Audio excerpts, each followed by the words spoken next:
कंजलोचन कंजमुख कर कंजपद कंजारुणम।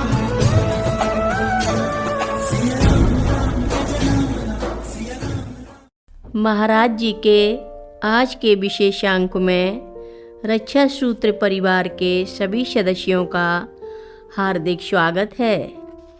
बाबा जी के भक्तों को राम राम। वर्ष 1988 की गर्मियों में मां के एकांतवास के लिए चकराता का चयन किया गया। चकराता देहरादून से करीब 100 किलोमीटर दूर समुद्र सतह से 7000 फीट की ऊंचाई पर हिमालय की पहाड़ियों में बसा एक सुंदर शहर है। चारों ओर घने बालशंकु और बुरांश के पेड़ों से अलंकृत टोंस और यमुना नदी के बीच में स्थित चकराता ब्रिटिश साम्राज्य की छावनी हुआ करता था। मां के प्रवास के लिए प्रदेश के अधिकारी श्री गणेश प्रसाद झलेडियाल द्वारा वन विभाग का विश्राम गृह आरक्षित किया। मां के प्रस्थान के दिन वह स्वयं भी अपनी गाड़ी से हमारे आगे आगे चल रहे थे। यात्रा के दौरान आसमान साफ था और सूरज चमक रहा था। सभी लोग पहाड़ के मनोरम दृश्यों और प्राकृतिक सुंदरता का आनंद ले रहे थे। इसी बीच अचानक मौसम बदला और तेज बारिश शुरू हो गई।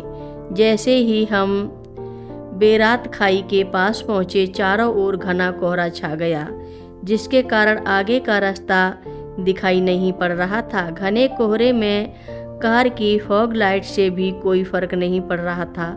सड़क में रेंगते हुए चलना पड़ रहा था। इतने में ही हम सड़क के एक ऐसे हिस्से में पहुंच गए जो कि पूरी तरह से कीचड़ से भरी हुई थी। सड़क के किनारे भी नहीं दिखाई पड़ रहे थे और सड़क के दोनों ओर गहरी खाई थी।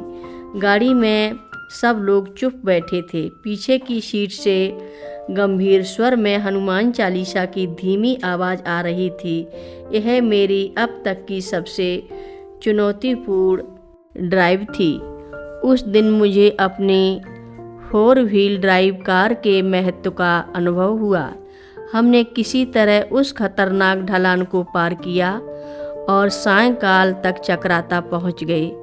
इस इलाके को वर्ष 1859 में ब्रिटिश आर्मी द्वारा अधिगृहीत कर उनके द्वारा इसे छावनी क्षेत्र बना दिया था।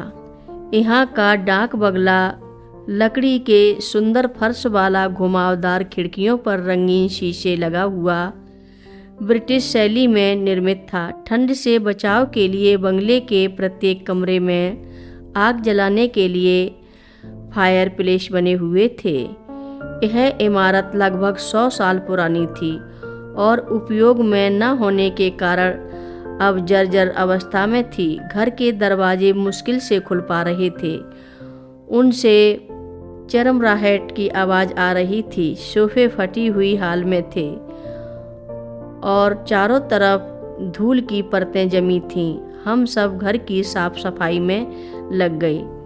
जहाँ भी माँ का प्रवास होता उस जगह के शुद्धिकरण के लिए गंगा जल छिड़क कर थोड़ी गूगल धूप जलाई जाती।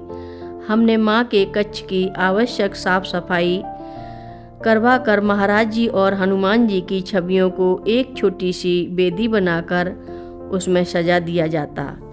लंबी यात्रा की थकान से दोनों माँ जल्दी ही अपने कक्ष में विश्राम करने चली गईं। अब हमारे कमरे की बारी थी। जब हम अपने कक्ष की सफाई कर रहे थे तो हम सबको लग रहा था कि उस घर में सब कुछ सामान्य नहीं है। इस पुराने बंगले के बारे में हम सब ने आपस में अपने अपने भाव और विचार साझा किए। सबके मन अनमने हो रहे थे। हमने तय किया कि अलग अलग कमरों में सोने के बजाय हम सब बैठक के बड़े कमरे में एक साथ सोएंगे। भोजन प्रसाद लेने के बाद हम भी सोने के लिए चले गए, मगर मन में एक अजीब सा भय होने के कारण किसी को भी नींद नहीं आ रही थी। कथा लंबी है। आगे की कथा सभी भक्तों को अगले भाग में सुनाएंगे। हर रोज़ महाराज जी की कथाएं सुनने के लिए रक्षा सूत्र चैनल को सब्सक्राइब करें, शेयर करें और लाइक करें। घंटी बजाना ना भूलें।